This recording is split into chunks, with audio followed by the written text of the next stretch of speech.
We are in A Course in Miracles. This is the third edition by the Foundation for Inner Peace with dog hair and coffee stains.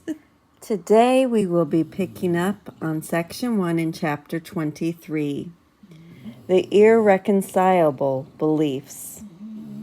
The memory of God comes to the quiet mind.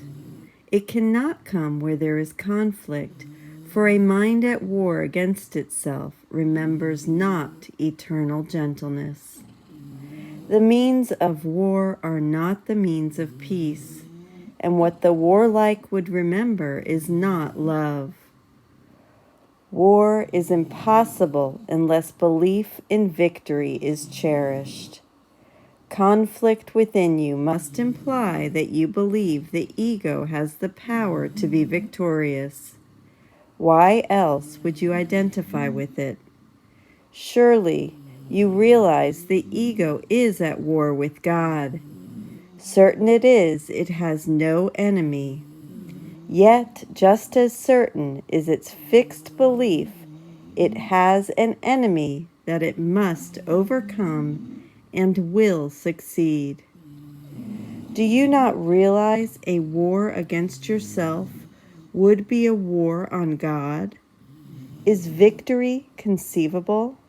And if it were, is this a victory that you would want? The death of God, if it were possible, would be your death. Is this a victory? The ego always marches to defeat because it thinks that triumph over you is possible, and God thinks otherwise. This is no war.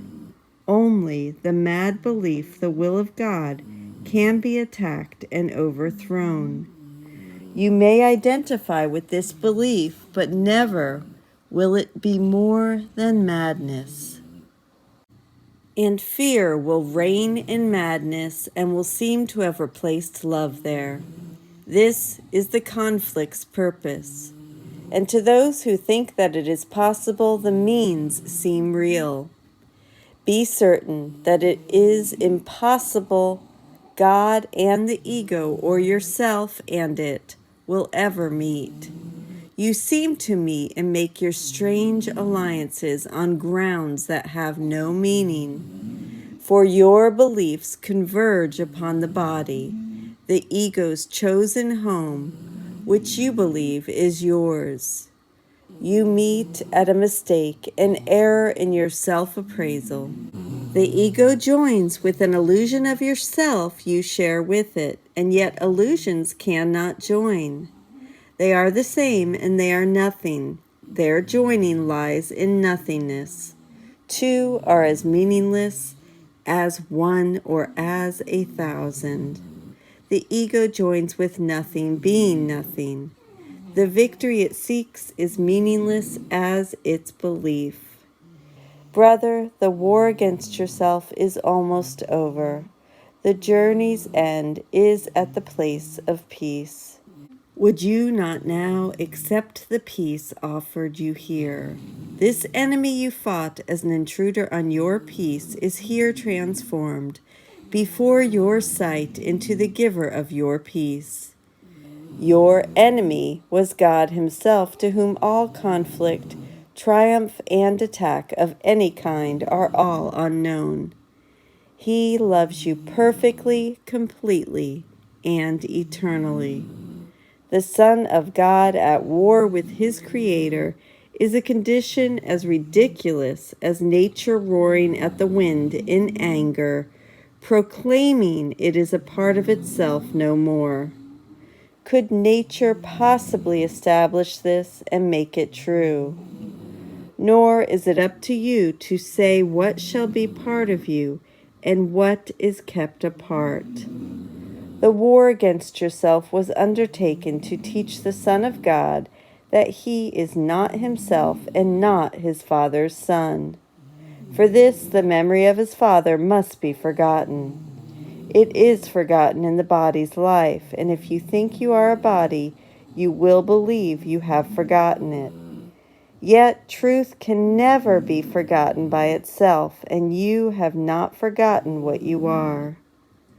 Only a strange illusion of yourself, a wish to triumph over what you are, remembers not.